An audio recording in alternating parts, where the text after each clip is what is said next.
Hello, welcome to my own personal Sunday session, or Mike's journey, or I don't have a name for it just yet.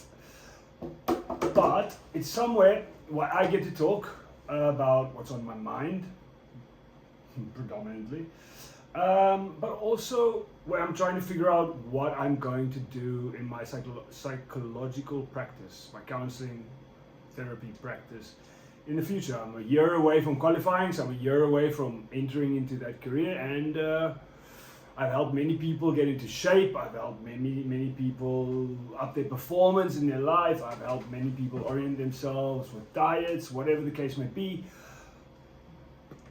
I've helped myself through a lot of issues, but there's always been something lacking in my life. And as many of you know, myself and Ash have been delving into our Bible study, for lack of a better word, diving headfirst, no safety net, and it's been hectic, but it's been an eye-opening experience for the last 32 days. I can hand on heart say for 32 days I've been a born-again Christian, and my life has changed dramatically. Now, that doesn't mean I'm perfect. I'm very far from it. That doesn't mean I've never had failings. I've had plenty. But if I'm going to be a psychologist, if I'm going to be helping people with therapy, trauma therapy, lifestyle therapy, creating routines, I'm going to have to base it in faith because that's how strongly I believe in it. I can't give you the answers just from the psychology books, because I believe that the best psychology book ever written is the Bible, and I can see that now more clearly. Jung, Marx, I'm blank for words, but you know what I'm getting at. Every book that I'm reading through my university is showing me that there's so much to be gained. Every time I listen to somebody, a popular YouTuber, Peterson or Huberman, I start realizing that there's an intersection between psychological practices and spiritual practice. So with that is where I came to the idea to do this talk. That's a big long intro. There won't be another intro like that. I'm not good with intros. I'm going to give you the idea. So the first idea that came to me was, I'm busy writing a paper on, it's kind of complete, it's drafted. It's about early adulthood, emerging adulthood. I think it's on net. A lot of my paper is based on net, and it talks about when you, from 18 to 40, how people struggle with intimacy and isolation, how we fight with trying to figure out our careers, our personal lives, our professional relationships. We try and figure out how we're going to live in this big bad world and not lose ourselves, right? We try and figure out how we're going to get that validation to go, good job, your career is going well, right? And we all go through that on our own way. I'm not here to tell you exactly what you should. I'm not a guidance counselor. I'm not a career counselor. I'm trying to show you how you can navigate life and how we can help each other navigate life. I think that's what I'm getting at. So what I've realized was, in that 18 to 40-year-old age phase, there's a lot of mental health issues, anxiety, stress, dependency issues, drug abuse. A lot of things happen, and I looked at it, and the World Health Organization did a study, and the study says that the age group, the age number to be specific, the age that you are that has the most logged, documented mental health concerns is when you're 24 years old. Now you can imagine where that is. You've just finished university, you may be in your first year of your career, maybe you're walking into your first year, maybe you've just qualified uni, perhaps you've not been to uni like me, and you might have your first real serious relationship. That could be your wife, or you could have a kid, or whatever the case may be, but it leaves, there's a lot of gaps that get left at that age. And it made me think of how many people at that age as well, 24 to 30, a bit younger than me, but seek validation online. We really seek validation on Instagram, and it kind of ties in, if you can see what I'm getting at, like intimacy, isolation. We're not succeeding in our careers. Our financial issues might still be, our financial lives might still be causing us a lot of stress. Your boyfriend, girlfriend causes you anxiety, whatever the case may be. Sorry, let me just open my computer again. Oh, by the way, unscripted, raw, one take. Because if you're going to be my client and we talk in the office one day, I'm going to have to give ideas without being able to cut and edit like so many fitness gurus, but that's a chat for another day. Back to the point.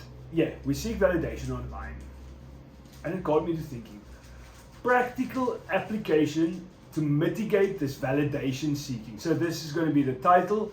Practical application to mitigate validation seeking online. Stop flaunting your stuff.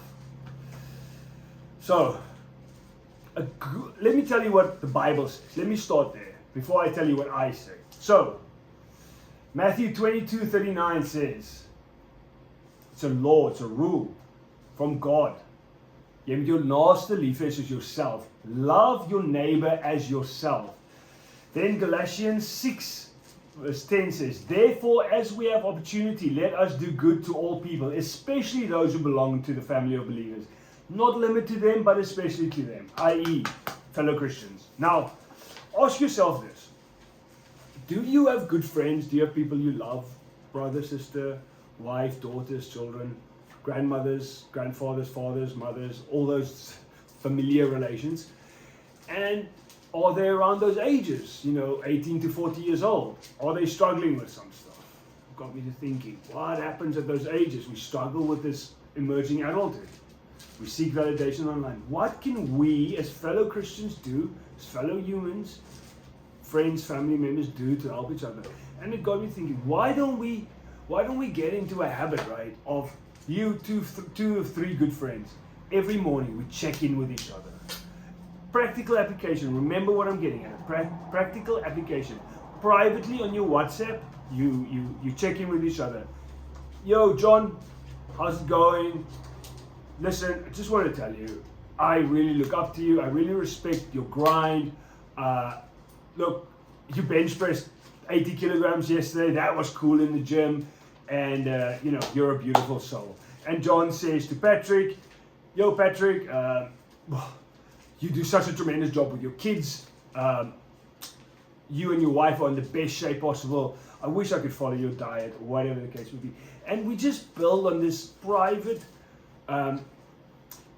purposeful, loving, and caring social interaction with people that we know and love and care about, to help build them up. Because if you think about that, the most mental health cases recorded are at 24, the most suicides happen at those ages as well. So those are important numbers and important facts to consider. These people who seek validation, I did it. And I don't anymore. That's why I moved away from doing it on Instagram, and I want to do it here on YouTube. It says it in the Bible. No matter how many self-help books I've read, no matter how much I study my psychology, no matter if I'm getting A's or C's, I can see that everything I'm learning was already taught to me. I just forgot it. Guys, I'm not a preacher. I wish I was. Honestly, I wish I was. I wish I was somebody that you could look up to that much, that you would take what I say as rule and you'd listen to it. Because I promise you, I believe in these things like I never have believed in anything. And I can see how if I just implemented one extra thing to everything I've done prior in my life while I was going from 18 to 40, while I was going through the things I went through, if I implemented one more thing, or if I had somebody reach out to me every day, every morning, saying, and acting, not saying, knowing in his heart that he's loving his neighbor as himself, and he said to me, I love you, I think you're doing great, don't go flaunt your stuff on Instagram.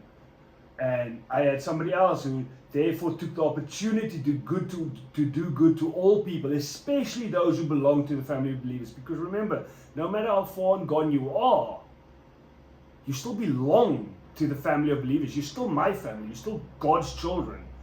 And if we just do that, a lot less people would suffer. I wouldn't have. I did, and now I can tell you about it, and I'm happy I did. But I don't want anybody else to go through what I went through. And yeah, that's going to be my my Sunday talks. How can I practically apply what I learned through psychology and the Bible with Ash through our Bible study, mesh it together, and do it for free. You don't have to pay me. Use it, don't use it. And in a year from now, maybe you find yourself in a deep dark hole and you go, who can I call? Oh, there's that online therapist, Mike. Give him a call, you know. But before I get there, I need to show and prove to myself that I can walk the walk, practice what I preach. The same as what I did with CrossFit, bodybuilding, rugby. I did the things that people wanted to buy from me. Now I've got to do the thing through God's grace, through Jesus, who I'm trying to imitate and fail horribly. It's just by grace that I get to do this, and yeah, that's it. That's where I'm going to get it. Hope you enjoyed it. Catch you next Sunday. God bless. I love you all. If you like this video, share, subscribe. People say that. Comment. People say that too. And tell me what I'm doing wrong or what I'm doing right. Okay. Thank you. Bye bye.